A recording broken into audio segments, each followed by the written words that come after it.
Netherlands 1, England 2, and England are through to the European Championships final. They will be facing Spain come Sunday night. And to be honest, I feel like that's going to be a good game to watch. But before we get on to that, I'm going to go ahead and give my thoughts as to the game that we just watched right now between England versus the Netherlands. The first thing that I need to say, though, is credit to Gareth Southgate. I said it. Honestly. Like, we have to give credit where it's due. I mean, this is a guy who he's been very heavily criticized by the media and people who don't even support England, to be honest, like myself.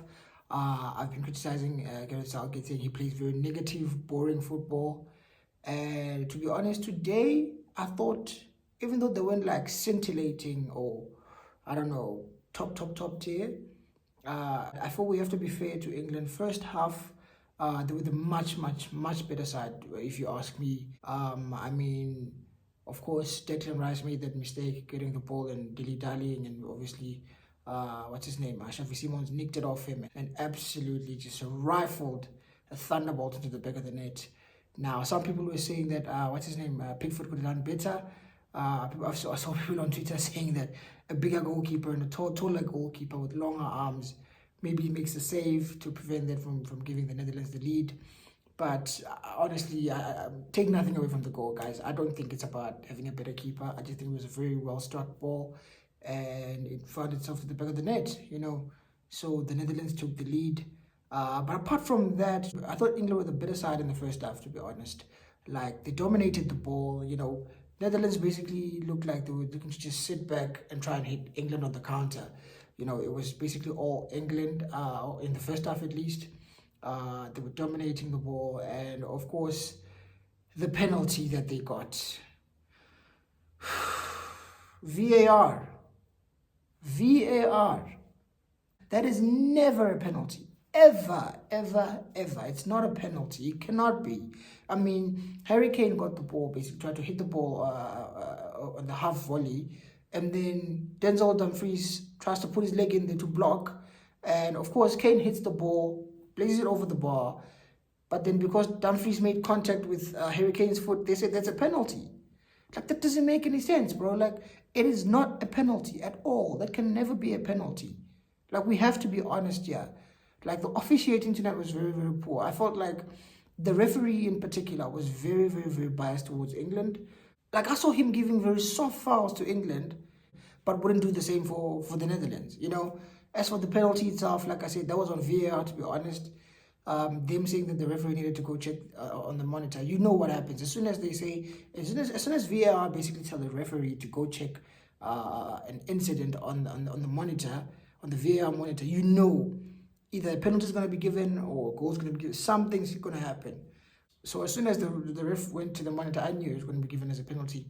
And if we're being honest, Kane was never going to miss the penalty. Come on, he's never ever going to miss the penalty. He's just too good for that. But then, other than that, like I said, England were the much better side, according to me at least, first half. Although we did see, shortly after England equalized, Denzel Dumfries, there was a corner for the Netherlands, and he got his head on the end of it, and of course he hit the crossbar. So he could have easily made it 2-1 to the Netherlands, but unfortunately it remained 1-1. Phil Foden then shortly after that went and hit the crossbar, the post himself with a nice long-range shot, and I'm thinking, ooh, that's trademark Phil Foden, And speaking of Phil Foden, I thought today he was very good, especially in the first half. He played very well. I mean, we saw him occupying that space in the middle of the pitch. It wasn't like out wide, having to do the wing play. He was mostly playing mid centrally, and to be honest, he had a bigger impact today on England. He helped England play very well. They had basically the Netherlands penned in their box, and Foden had a big part to play in that. And another player who I felt played very well tonight for England was Kobbie Mainoo, man. I know he's a Man United player. I'm not just saying he was a United player, but my star boy Kobbie flipping Mainoo. This kid is excellent, man. How old is he? 19? I think he just turned 19 about a month ago. Now in May, right? If not June. I think it's May. He just turned 19. And he's already starting for England. And rightfully so. None of this Gallagher nonsense. At least Southgate saw the light there and removed Gallagher and started playing Kobe for the past few games now. Kobe has been a mainstay in the England side. You know, he's been playing very, very well. Another one who honestly, I didn't expect him to get too many minutes this tournament, but he has, and he's justified it. You know, he's played very, very well for England. You know, so in as much as I'm not happy England are through to the final, I'm happy for Kobe. At least if that's the only positive I'm taking from England winning and reaching the final. That at least Kobe gets to play in a European Championship final. Hopefully Southgate doesn't bottle it and leave him on the bench and start someone like Gallagher. He needs to start Kobe Mainoo. He's earned it. He's played very well throughout the tournament, and you need to continue playing him. You know, but yeah, as I said, first half it was mostly England. They played very well, but then when we went to the second half, it was like a role reversal. Like, it was now the Netherlands who were pinning England back into their own half. They were the ones with all the ball possession. They were the ones creating the chances. England just looked like they were tired, to be honest. They looked very, very tired and looked leggy. I was even thinking if this game goes into extra time, the Netherlands might have a better chance of winning it, because they look like they had the energy towards the end of the game, whilst England were looking tired and leggy, you know. And like I said, second half it was more about the Netherlands pushing and pushing and pushing, but even though they were pushing and had most of the ball position in the second half, I don't necessarily remember them having a clear-cut opportunity where I'm like, you should be scoring that. You know, it was mostly like your long-range shots. I mean, I saw, what's his name? Xavi Simons got a chance at the edge of the box, and he basically scuffed the shot. And it was an easy save for Pickford. Cody Gakpo, a player who's been excellent for all tournament for the Netherlands tonight, was quiet. He was basically marshaled out of the game by Kyle Walker. You know, I think Kyle Walker might not be great going forward, but defensively he's very solid, man. He's very, very good. That recovery pace of him helps him get out of so many sticky situations. But like I said tonight, he basically tamed Cody Gakpo. You know, it was non-existent, and basically England go through. You know, and yeah, like I said in the beginning of the video, there's big credit that needs to be given to Gareth Southgate. I mean, tonight he noticed towards the end of the game that, you know what, England are looking tired. They're looking like they're lacking in energy. They look very leggy, and they look just lethargic. You know, he needed to make a few changes, and you know what he does? He replaces Harry Kane, the goal scorer, the captain of the national team. He replaces him. He brings on Oli Watkins, you know, someone who's got legs, who's got pace. You know, he brings him on, and who else did he take off? For Foden, he replaced Foden as well, and then brought on Cole Palmer. And guess what? The two substitutions in Cole Palmer and Oli Watkins were the ones who ended up playing a huge role in the second goal for England, which basically sent England through to the final. I mean, that's why I was saying I'm a very fair guy. I'm very, very fair. I'm very quick to criticize someone if they're not performing, whether it's a player or a manager.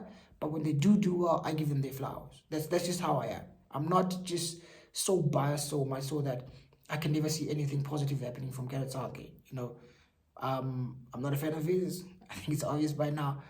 But like I said, for tonight at least, give the man his flowers. You have to. The changes he made, Palmer and Watkins played a big role. Palmer, of course, playing that good through pass, and Watkins just taking that one touch and just burying it, hitting it low and hard, and basically burying it in the back of the net to give England a 2-1 win in the 91st minute of the game. And to be honest, like I said, credit to Southgate. I mean, he did his thing. England are through. And if I'm being honest, based on how the game went tonight, I personally believe that England deserved to go through based on how the game went. I know first half they dominated the game, but the Dutch dominated the second half. But I just felt like the chances that England were creating were much better than the Netherlands. I mean, we even saw them have a goal disallowed. Bukayo Saka, he made it 2-1 towards the end of the game, but it was obviously offside, so ruled off for offside. But like I said, at the end of the day, they got the win, and England are now through to the finals. So, like I said, I'm not happy about that, man. I wanted them out. I know now they're going to be thinking of singing the song "It's Coming Home," you know. So our only hope now is Spain. La Roja, por favor, please, Spain, do something for us. Do something for us. We cannot have England winning these Euros. I love Kobe, he's my boy, but nah. England can't be winning the Euros, bro. The noise would just be too much. We'll never ever hear the end of it, you know. We'll be getting told all of their players the best in the world. Everyone in their position is the best player in the world. Nah, we can't have that. I need them to be humble. Lamine Yamal. Nico Williams, Danny Olmo, Rodri, Fabian Ruiz. It's time to rise. Rise up for your nation on Sunday and win the Euros. Please, please, please, please, we beg of you. We cannot have England winning it. So we'll see what happens on Sunday. I personally believe that it's going to be a tight, or it's going to be a close one. I don't see it being like a 3-0 or a 2-0. I can see it being like a 2-1 or maybe even a 3-2. I think it's going to be a good game, honestly. Based on what I saw tonight from England, they actually played better than they have all tournament.